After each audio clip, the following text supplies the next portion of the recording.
So this year I don't actually have a big pile of top books of the year.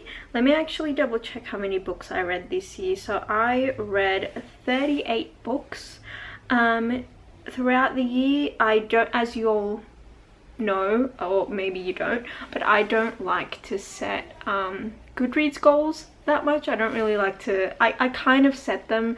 I usually just do 12 books a year, because I know that that means that the pressure is off and I only need to read at least one book a month. But I don't really pay attention to like Goodreads goals or anything like that. I just read whenever I want.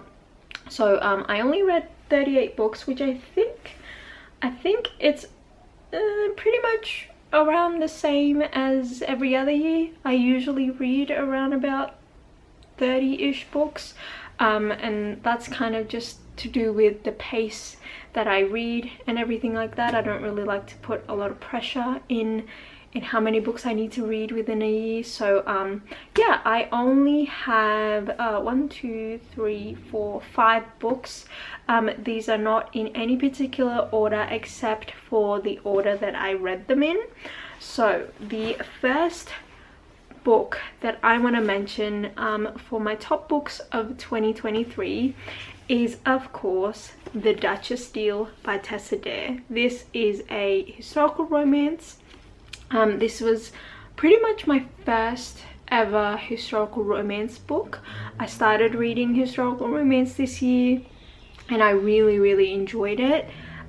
This is about, I don't know what year it's set in, but it's about this girl who is a seamstress named Emma, and she goes to this duke's house to collect her payment because she was making a wedding dress for this duke's bride-to-be. And when she gets there, she learns that the wedding was called off, or I think she knew that from the very beginning, but like the bride didn't pay her, so she decided to go to the duke to get her money back, basically, because she already kind of made the dress. And then the duke and her make some sort of a deal, because it turns out the duke really needs an heir. And it's a marriage of convenience trope, and I'm so happy that I started with Tessa. She is every bit the writer that everyone says she is.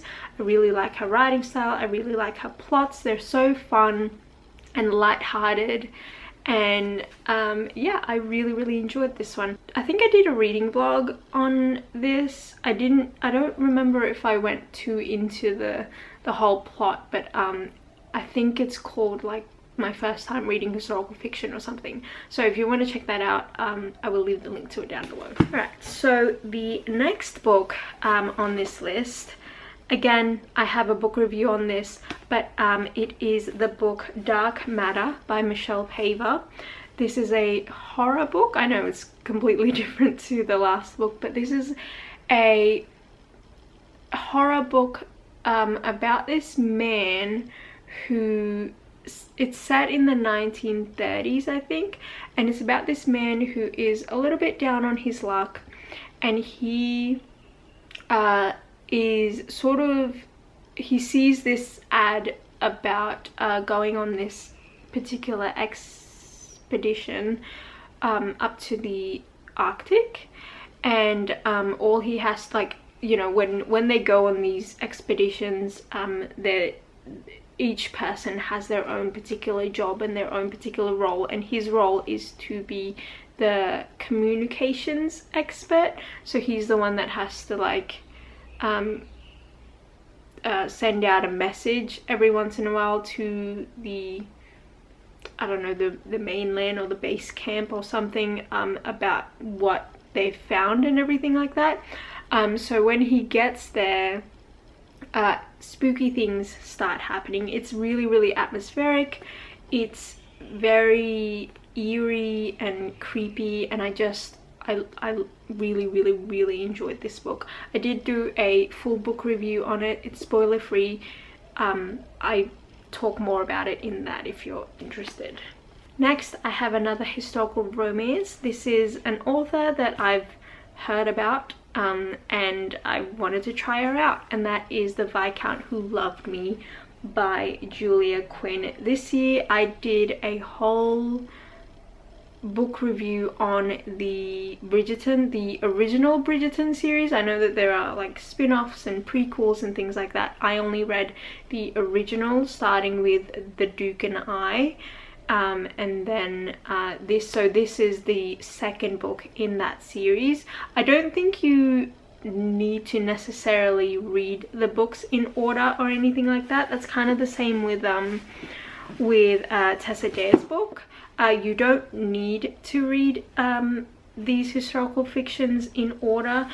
The characters are just sort of linked in some way, whether they're siblings or they're friends. Like for example, in the Duchess deal, these follow the women are all friends, and then in the Bridgerton series, obviously if you've watched the show you know that they are all siblings. So this one follows Anthony Bridgerton, who is the eldest son of the Bridgerton family, and it follows a sort of a hate to love, enemies to lovers kind of relationship romance. This is definitely my favorite out of the series. I really liked it, mostly because I really like Kate as a female lead, and I really like Anthony and Kate's dynamic together. I thought that was really cute and fun. The next book that I want to put on this list, I feel a little bit weird about, but it's The Woman in Me by Britney Spears, the memoir that just came out a couple of months ago. I really like memoirs. I like I like especially the kind of prose narrative non-fiction kind of memoirs. And I know that, I don't know, like, is that the difference between memoirs and biographies? I don't know, but I really like this style of memoir, I guess. Like last year I read Jeanette McCurdy's I'm Glad My Mum Died, and I really like that kind of prose writing kind of memoir type thing.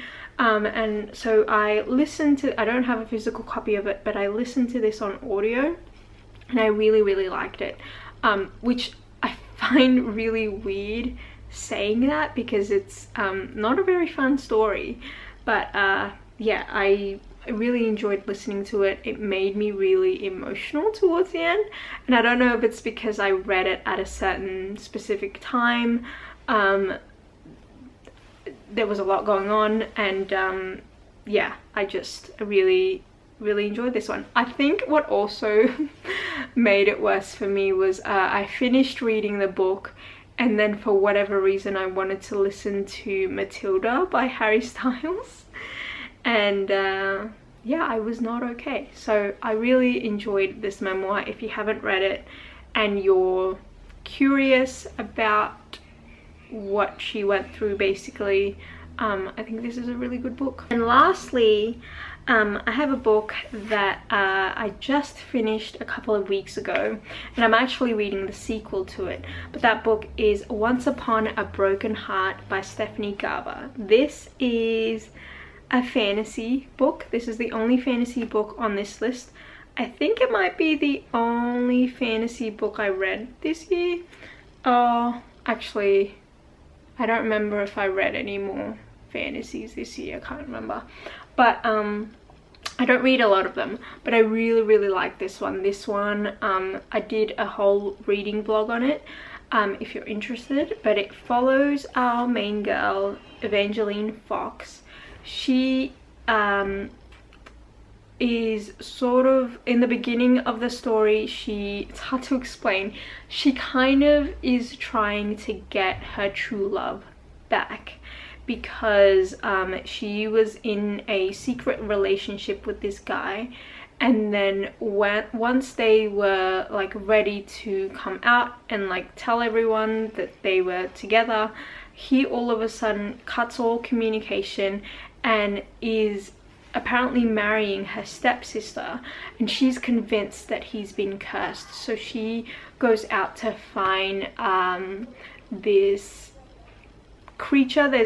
There are these things called fates in this book, and she goes out to find this fate of the Prince of Broken Hearts or something, and she makes a deal with him. She's like, oh, I need you to stop the wedding, and yeah, adventures stem from there. That's all I'm gonna say. If you want to know more about it, you can watch my reading vlog about it.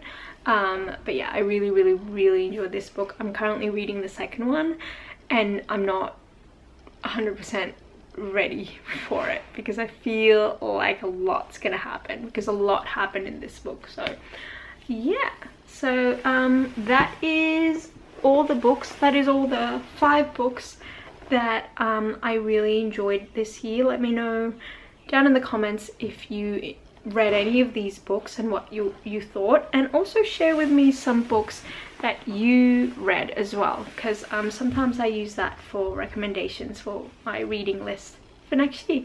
So yeah, I hope you enjoyed this. I hope you're having a great day, and I'll see you next time.